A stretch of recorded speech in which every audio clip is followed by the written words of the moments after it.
Quando eu era pequena, eu achava que o meu país era o melhor do planeta, e eu cresci cantando uma canção chamada Nada a Invejar, e eu tinha muito orgulho. Na escola, nós passávamos muito tempo estudando a história de Kim Il-sung, mas nunca ouvíamos falar muito do mundo lá fora, exceto que a US, a Coreia do Sul e o Japão eram inimigos. Embora eu muitas vezes tivesse curiosidade a respeito do mundo externo, eu achava que eu passaria minha vida inteira na Coreia do Norte. Até que tudo mudou de repente.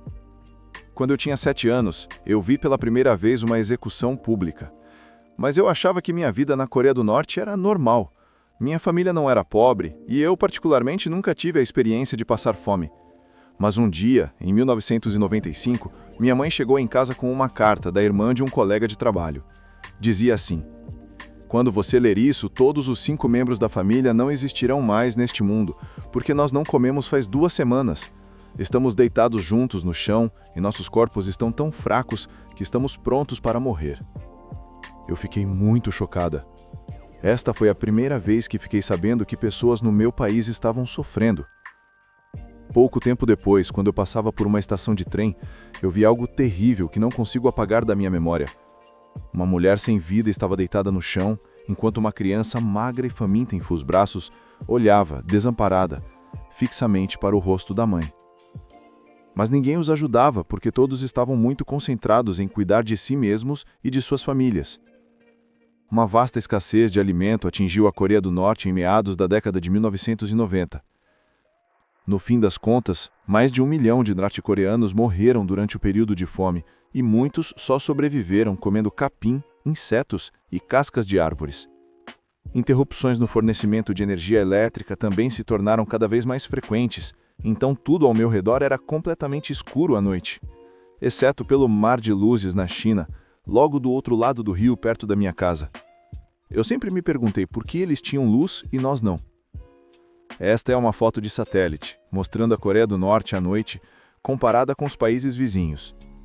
Este é o rio Armrock, que delimita a parte da fronteira entre a Coreia do Norte e a China. Como vocês podem ver, o rio é bem estreito em determinados locais, o que permite que norte-coreanos secretamente atravessem para o outro lado. Mas muitos morrem. Às vezes eu via corpos boiando rio abaixo. Não posso revelar muitos detalhes sobre como eu saí da Coreia do Norte, mas só posso dizer que durante os anos difíceis de escassez, eu fui mandada para a China para morar com parentes distantes. Mas eu achei que só ficaria separada da minha família por pouco tempo. Eu nunca poderia ter imaginado que levaríamos 14 anos até que voltássemos a viver juntos. Na China, era difícil viver sendo uma jovem garota sem minha família. Eu não fazia ideia de como seria a vida como refugiada norte-coreana, mas eu logo descobri que não é apenas extremamente difícil, é também muito perigoso, já que refugiados norte-coreanos são considerados na China como migrantes ilegais. Por isso eu vivia constantemente com medo de que minha identidade fosse descoberta e de que fosse repatriada e tivesse um destino terrível de volta na Coreia do Norte. Um dia, meu pior pesadelo tornou-se real, quando fui pega pela polícia chinesa e levada à delegacia de polícia para interrogatório. Alguém havia denunciado que eu era norte-coreana, então eles testaram minha habilidade com a língua chinesa e me fizeram um monte de perguntas. Eu estava com tanto medo que achei que o meu coração fosse explodir. Se qualquer coisa parecesse artificial, eu poderia ser presa e repatriada. Eu achei que minha vida tinha acabado, mas eu consegui controlar todas as emoções dentro de mim e responder às perguntas. Depois que eles terminaram de me fazer perguntas, um funcionário disse para o outro: "Foi uma falsa denúncia, ela não é norte-coreana." E eles me deixaram ir, foi um milagre. Alguns norte-coreanos na China buscam asilo em embaixadas estrangeiras, mas muitos geralmente são pegos pela polícia chinesa e repatriados. Estas garotas tiveram muita sorte. Mesmo tendo sido pegas, elas acabaram sendo liberadas após intensa pressão internacional. Estas norte-coreanas não tiveram tanta sorte. Todos os anos, inúmeros norte-coreanos são pegos na China e repatriados à Coreia do Norte, onde são torturados, presos ou executados em público. Apesar de eu ter sido realmente feliz em conseguir escapar, muitos outros norte-coreanos não tiveram a mesma sorte. É dramático que norte-coreanos tenham que manter sua identidade em segredo e lutar tanto apenas para conseguir sobreviver. Mesmo após aprender uma nova língua e conseguir um emprego, suas vidas podem virar de cabeça para baixo num instante. É por esta razão que, após 10 anos mantendo minha identidade em segredo, eu decidi correr o risco de ir para a Coreia do Sul e comecei uma nova vida outra vez. Estabelecer-me na Coreia do Sul foi muito mais desafiador do que eu esperava. A língua inglesa era tão importante na Coreia do Sul que eu tive de começar a aprender minha terceira língua. Além disso, eu percebi que havia uma grande diferença entre o Norte e o Sul. Todos somos coreanos, mas internamente nós nos tornamos muito diferentes devido a 67 anos de separação. Eu até passei por uma crise de identidade. Sou sul-coreana ou norte-coreana? De onde eu sou? Quem eu sou? De repente, não havia país algum que eu pudesse ter o orgulho de chamar de meu. Apesar de não ter sido fácil adaptar minha vida na Coreia do Sul, eu tracei um plano. Eu comecei a estudar para a prova de ingresso na universidade. Quando estava começando a me acostumar com minha vida nova, recebi um telefonema chocante. As autoridades norte-coreanas interceptaram uma quantia em dinheiro que enviei para minha família e, como punição, minha família ia ser removida à força para um local ermo do interior do país. Eles tinham que fugir rapidamente, então comecei a pensar em uma maneira de ajudá-los a escapar.